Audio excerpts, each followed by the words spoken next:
बिस्मिल्लाहिर्रहमानिर्रहीम। नाज़रीन मोहतरम, अस्सलामु अलैकुम व रहमतुल्लाहि व बरकातुहू। नाज़रीन मोहतरम, किन तारीख़ों में निकाह नहीं करना चाहिए? अक्सर लोग ये कहते हैं चाँद की 3 तारीख को, 8 तारीख को और 13 तारीख को निकाह नहीं करना चाहिए। ये बात कहाँ तक दुरुस्त है?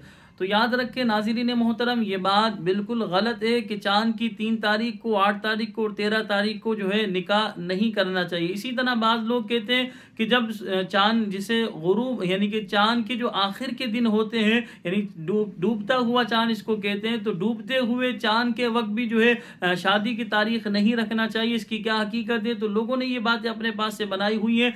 हालांकि चाँद सूरज ये अल्लाह ताला की निशानियां हैं और अल्लाह ताला के दस्ते कुदरत में चाँद सूरज ये हमें कोई नफ़ा नुकसान नहीं पहुंचाते, पत्थर ये हमें कोई नफ़ा नुकसान नहीं पहुंचा सकते। हाँ, अल्लाह तबारक व तआला चाहेगा तो ये हमें नफ़ा और नुकसान पहुंचाएंगे। तो ये अल्लाह तबारक व तआला के हुक्म के पाबंद है। तो लिहाजा पूरे साल में अगर देखें तो कोई दिन, कोई महीना, कोई तारीख ऐसी नहीं कि मनहूस हो, उससे बदशगुनी लें, उसमें निकाह की डेट फिक्स ना करें।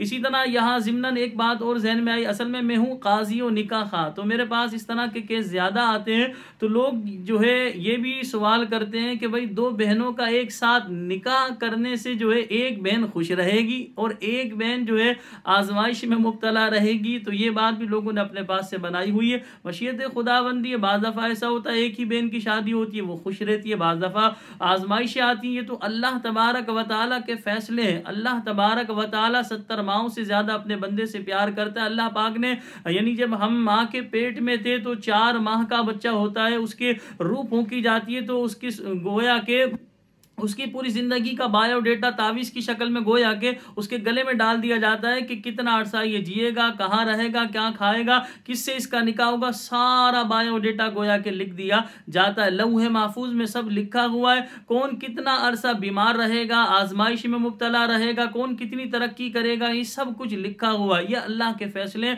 हमें अल्लाह के फैसलों पर राज़ी रहना चाहिए। क्या बता समझ में ही आता, बाज़ दफ़ा ऐसा हुआ हो कि 2 बहनों की शादी हुई हो और एक खुश हो और एक आजमाइश में मुब्तला हो, तो लोगों ने देखा देखी इस बात को मशहूर कर दिया हो। तो बहरहाल हम तो शरीयत की रोशनी में आपको बयान कर रहे हैं। क्या कुरान में या हदीस में या फिक़्ह की किताबों में ये बातें लिखी हैं कि 2 बहनों का एक साथ निकाह नहीं होना चाहिए, 2 बहनों की एक साथ रुखसती नहीं होना चाहिए? तो लिहाजा इस तरह की कोई बात जो है किताब में नहीं लिखी हुई। ये मन घड़त बातें हैं, लोगों ने अपने पास से बनाई हुई हैं।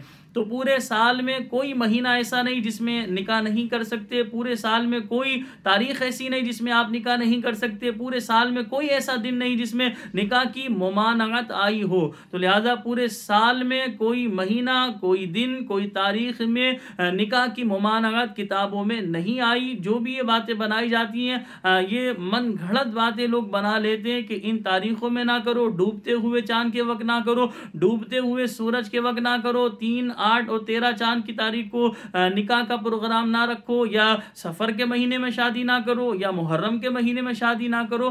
तो ऐसी कोई भी बात शरीयत ने बयान नहीं की, लोग अपने पास से बना लेते हैं। और अफसोस का मकाम यह कि इस तरह की बातों को तो हम बहुत ज़्यादा प्रमोट करते हैं, इन बातों पर अमल करते हैं कि यार ऐसा यार हो सकता है, ऐसा ही हो जाए जैसा ये कह रहा है। जहां अल्लाह तबारक व तआला ने अपने अज़ाबात का जिक्र किया कि अल्लाह की नाफरमानी करोगे तो ये अज़ाब मिलेगा, ये गुनाह करोगे तो ये अज़ाब मिलेगा। रसूल पाक सल्लल्लाहु अलैहि वसल्लम ने फरमाया ये गुनाह करोगे तो ये अज़ाब मिलेगा। तो हम इसमें जो है गोया के दिलेर हो जाते हैं और ये सारी बात एक तरफ रख देते हैं कि नहीं यार हो सकता है ऐसा हो जाए। तो लिहाजा हमें ज़रा सोचना चाहिए। अल्लाह और उसके रसूल के जो फरामीन हैं उनमें हम जो है डरते नहीं, लेकिन इस तरह की कोई बात हमारे सामने लोग बयान करते हैं उसमें हम इतनी ज़्यादा सख्ती करते हैं, उस पर अमल पैरा होते हैं। तो लिहाजा अल्लाह और उसके रसूल के फरामीन पर हम अमल पैरा हो, उन बातों को पढ़ें, समझें और उस पर उन्हीं के मुताबिक ज़िंदगी गुजारें। अल्लाह की बारगाह में दुआ है कि अल्लाह पाक मुझे भी और आप तमाम देखने वाले